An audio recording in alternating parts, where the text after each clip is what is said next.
வணக்கம், இது உங்கள் தமிழ் சைனிக். இந்த வீடியோவில் வந்து பார்த்தீங்கன்னாக்கா நம்ம ஸ்பார்க்ஸ் பிபிஎல் வந்து கிளாசிஃபிகேஷன் அலவன்ஸ் வந்து ஆட் ஆகாமல் அவரோட பென்ஷனில் வந்து பார்த்தீங்கன்னாக்கா தப்பான கேல்குலேஷன் வந்து கொடுத்துருக்காங்க.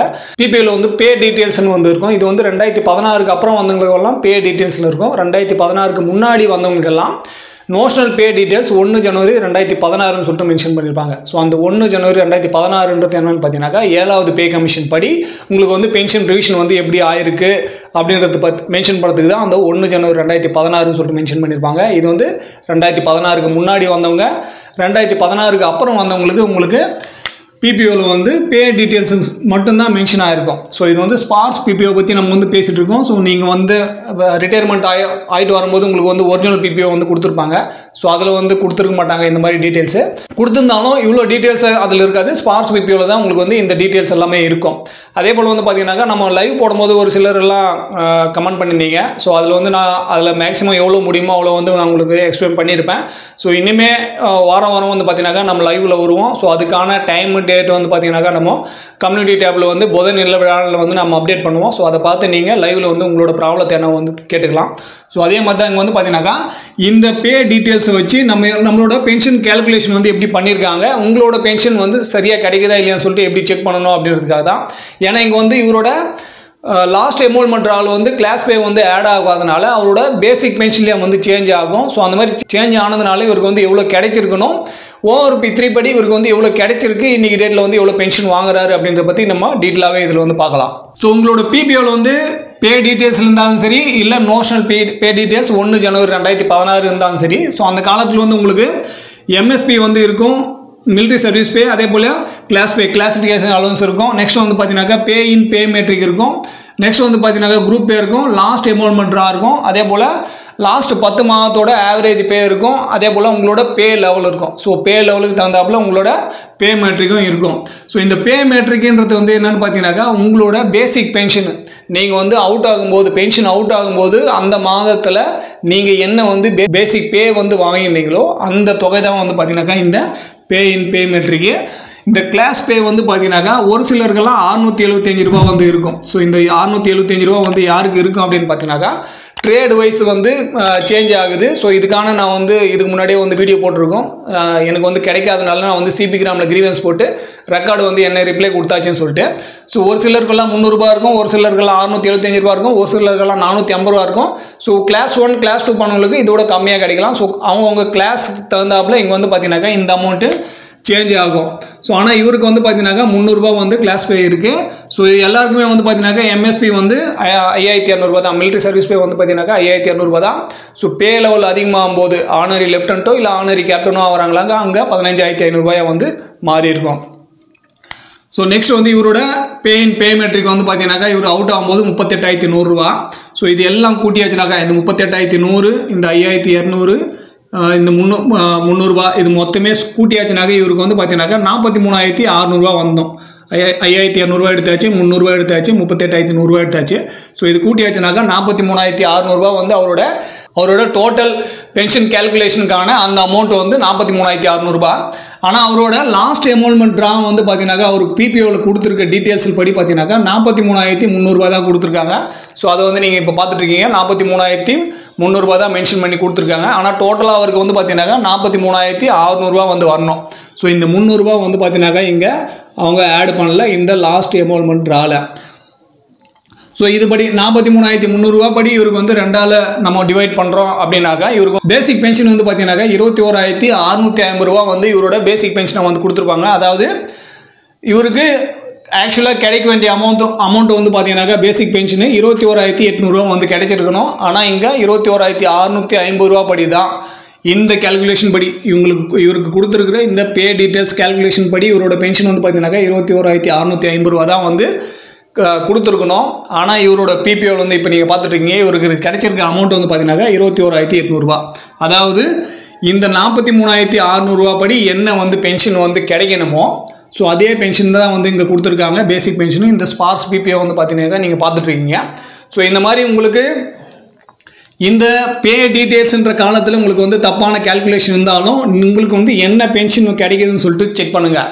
ஸோ இந்த பென்ஷன் வந்து உங்களுக்கு சரியான அமௌண்ட்டாக இருக்கா, அதனால தான் நம்ம வந்து சொல்கிறது உங்களோட கேல்குலேஷன் வந்து நீங்கள் செக் பண்ணுங்கள். எப்படியும் வந்து என்னோட பென்ஷன் கேல்குலேஷன் வந்து பண்ணியிருக்காங்க, எவ்வளோ அமௌண்ட் வந்து எனக்கு கிடைக்கணும், உங்கள் கொடுக்குற அமௌண்ட்டும் எனக்கு வந்து பேங்க்கில் கிரெடிட் ஆகிற அமௌண்ட்டும் வந்து சரியான அமௌண்ட்டா அப்படின்னு சொல்லி செக் பண்ணுங்கள். இது வந்து பேசிக் பென்ஷன் மட்டும்தான் நீங்கள் வந்து கேல்குலேட் பண்ணணும். பேசிக் பென்ஷனுக்கு தகுந்தாப்புல இன்றைக்கி டேட்டில் எத்தனை பர்சன்டேஜ் டிஏ இருக்கோ அது வந்து ஆட் பண்ணணும். ஸோ இது எல்லாமே நம்ம பேசுகிறது எல்லாமே வந்து பார்த்தீங்கன்னா வெறும் பேசிக் பென்ஷன் மட்டும்தான். இந்த பேசிக் பென்ஷனாக கூட உங்களோட டிஏ வந்து ஆட் ஆகும். டிஏ ஆட் ஆகிட்டு 40,000 வருது 30,000 வருது அப்படின்னு சொல்லிட்டு நீங்கள் கணக்கு போடாதீங்க.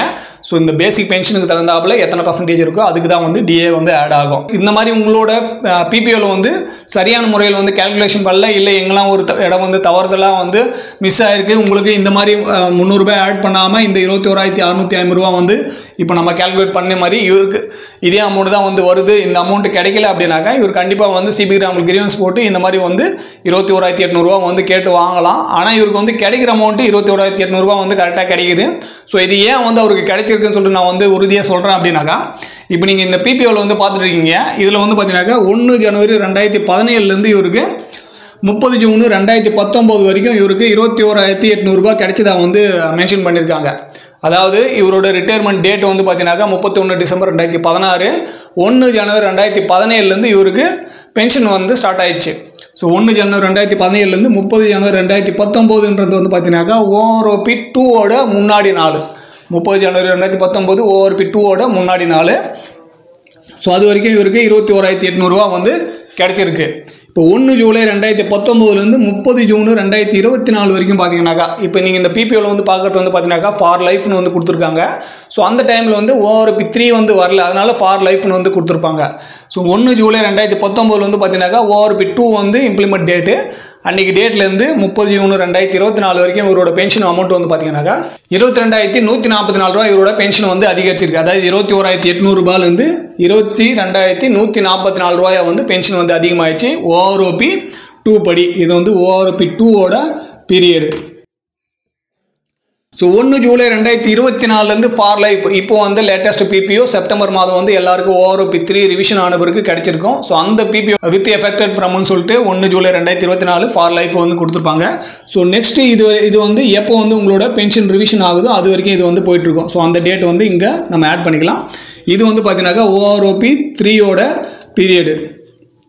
ஸோ இந்த ORP 3 படி இவருக்கு வந்து பார்த்தீங்கன்னாக்கா 1 ஜூலை 2024 இருந்து 24,763 ரூபாயை வந்து பென்ஷன் அதிகமாகிடுச்சு. அதாவது 22,144 ரூபாயிலேருந்து 22,144 ரூபாயிலேருந்து 26,763 ரூபாயை வந்து பென்ஷன் அதிகமாகிடுச்சு. இதில் வந்து கொடுத்துருக்காங்க பாருங்கள், with effected from 1 July 2024 for லைஃப்னு சொல்லிட்டு.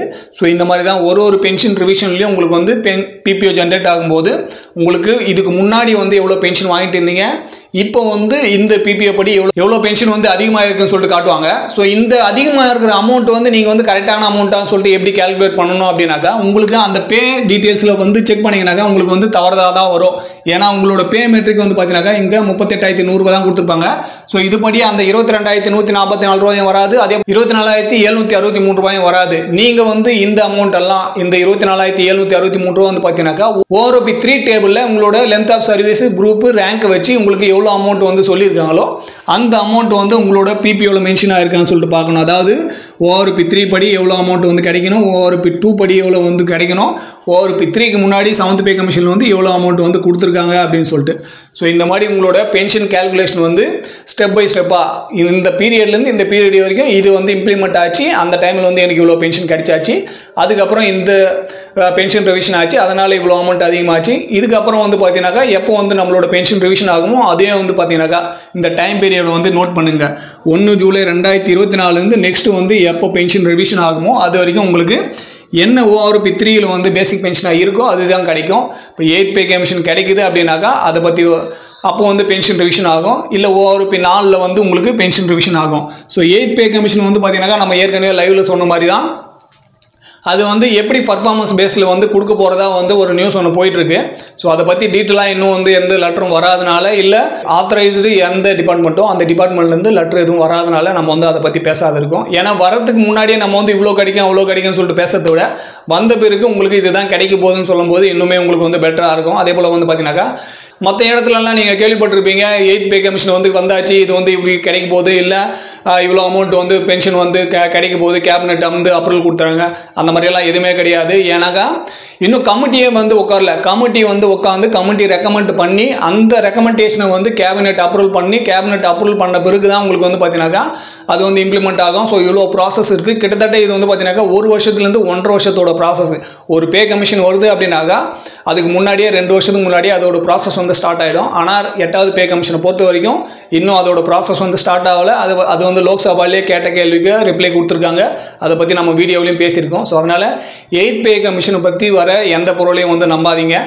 எப்போ லெட்டர் இஷ்யூ ஆகுதோ, இல்லை டிபார்ட்மெண்ட்லேருந்து எப்போ அதோட வேலிடான டாக்குமெண்ட் வந்து ரிலீஸ் பண்ணுறாங்களோ அந்த டைமில் கண்டிப்பாக நம்ம அப்டேட் பண்ணுவோம். நம்மளோட குரூப்லேயும் அதை பற்றி பேசுவோம். ஸோ அப்போ வந்து நீங்கள் பார்த்து தெரிஞ்சுங்க. கண்டிப்பாக உங்களுக்கு பென்ஷன் ரிவிஷன் ஒன்று ஆகணும். அப்படி இல்லைனாக்கா ஏதாவது ஒரு விதத்தில் வந்து 10 வருஷத்துக்கு ஒரு முறை வந்து கிடைச்சி ஆகணும். ஸோ அது வந்து டிஏஓ ஆட் பண்ணுறாங்களா, இல்லை பே கமிஷன் இதுக்கு முன்னாடி வந்து எப்படி வந்து ஃபிட்மெண்ட் ஃபேக்டர் வச்சு எப்படி மல்டிப்ளை பண்ணாங்களோ அது மாதிரி கிடைக்குதா, இல்லை அக்ராடி ஃபார்முலா படி கிடைக்குதா அப்படின்னு சொல்லிட்டு என்ன டீட்டெயில்ஸ் கிடைச்சாலும் சரி அது நம்ம கண்டிப்பாக நம்மளோட சேனலில் வந்து கண்டிப்பாக நான் உங்களுக்கு வந்து கொண்டு வருவேன். ஸோ அதனால் பொருளை நம்பி நீங்கள் வந்து ஏமாந்து நிற்காதீங்க. அதே போல் தவறான செய்தியை கேட்டு அதுபடி உங்களுக்கு வந்து கிடைக்கலன்ற வருத்தமும் படாதீங்க. சரியான தகவல் எங்கே கிடைக்குதோ அந்த தகவலை வந்து பாருங்கள். அந்த தகவலுக்கு தகுந்தாப்புல உங்களோட பென்ஷன் கேல்குலேஷன் வந்து நீங்கள் பாருங்கள். ஸோ இந்த வீடியோ மூலிமா நான் உங்களுக்கு என்ன வந்து சொல்ல முயற்சி பண்ணணும், அது வந்து உங்களுக்கு பிடிச்சிருந்தாக்கா வீடியோ லைக் பண்ணுங்கள். ஃபஸ்ட் டைம் நம்ம சேனல் பார்க்குறவங்க மறக்காமல் சேனல் சப்ஸ்கிரைப் பண்ணிவிட்டு பக்கத்தில் இருக்க பெல் ஐக்கானை கிளிக் பண்ணிக்கங்க. அதே போல் உங்களுக்கு லைவுக்கான டைம் வந்து நம்ம இதுக்கு முன்னாடி வந்து பார்த்தீங்கன்னாக்கா போன வாரம் வந்து 7லேருந்து 8 மணி வரைக்கும் வச்சுருந்தாச்சு. ஸோ ஒரு சனிக்கிழமையும் 7லேருந்து 8 மணி வந்து உங்களுக்கு சரியான டைமாக இருக்கும்னு சொல்லிட்டு கீழே கமெண்ட் செக்ஷன் வந்து மென்ஷன் பண்ணுங்கள். அப்படி இல்லை வேறு எதனா டே டைமில் வந்து கொடுக்கலாம் அப்படின்னு சொன்னாலும் நீங்கள் வந்து கமெண்டில் மென்ஷன் பண்ணுங்கள். குறைஞ்சபட்சம் ஒரு 50 பேராவது ஒரே டைமு இல்லை ஒரே டேட் வந்து சொல்கிறீங்க அப்படின்ற பட்சத்தில் அந்த டைமில் வந்து நம்ம அதை வந்து லைவ் பண்ணலாம். அப்படி இல்லை நீங்கள் வந்து ஒரு சிலர் தான் சொல்கிறீங்க அப்படின்ற பட்சத்தில் நம்ம ஒவ்வொரு சனிக்கிழமையும் 7லேருந்து 8 மணி தான் வந்து லைவ் வந்து ஃபிக்ஸ் பண்ணுவோம். ஸோ அதனால் நீங்கள் உங்களோட கருத்துக்களை வந்து கண்டிப்பாக கீழே கமெண்ட் செக்ஷன் வந்து மென்ஷன் பண்ணுங்கள். அதே போல் வாட்ஸ்அப் குரூப்பில் வந்து பார்த்தீங்கன்னாக்கா நம்ம எல்லா அட்மினும் வந்து எடுத்தாச்சு. அது எதனால்னு பார்த்தீங்கன்னாக்கா ஒரு சில ரீசன்னால் நம்ம வந்து அட்மினை வந்து எடுத்துட்டோம்.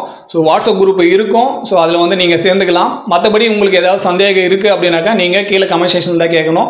என்கிட்ட வந்து பேசணும், இல்லை வாட்ஸ்அப் மூலிமா ஏதாவது சஜஷன் வந்து பண்ணணும், டாக்குமெண்ட் ப்ராப்ளம் வந்து சால்வ் பண்ணணும் அப்படின்னாக்கா நீங்கள் நம்மளோட யூடியூப்பில் வந்து ஜாயின் பட்டனை கிளிக் பண்ணி ஸோ அதில் மெம்பர் ஆன பிறகு தான் நீங்கள் வந்து கால் பண்ணி வரும்போதோ இல்லை வாட்ஸ்அப்பில் மெசேஜ் பண்ண வருவோ நாம் வந்து அதுக்கு ரிப்ளை பண்ணுவோம். அந்த மாதிரி வந்து உங்களுக்கு ஏதாவது சஜஷன் வேணும் அப்படின்றவங்க நீங்கள் ஜாயின் பட்டனை கிளிக் பண்ணி அதில் வந்து மெம்பர் ஆகிட்டு அதுக்கப்புறம் உங்களோட சந்தேகத்தை வந்து கேட்டுக்கலாம். ஸோ இந்த வீடியோ கடைசி வரைக்கும் பார்த்துக்கு நன்றி. இதே போல் இன்னொரு வீடியோவில் மீண்டும் சந்திக்கலாம். நன்றி, வணக்கம்.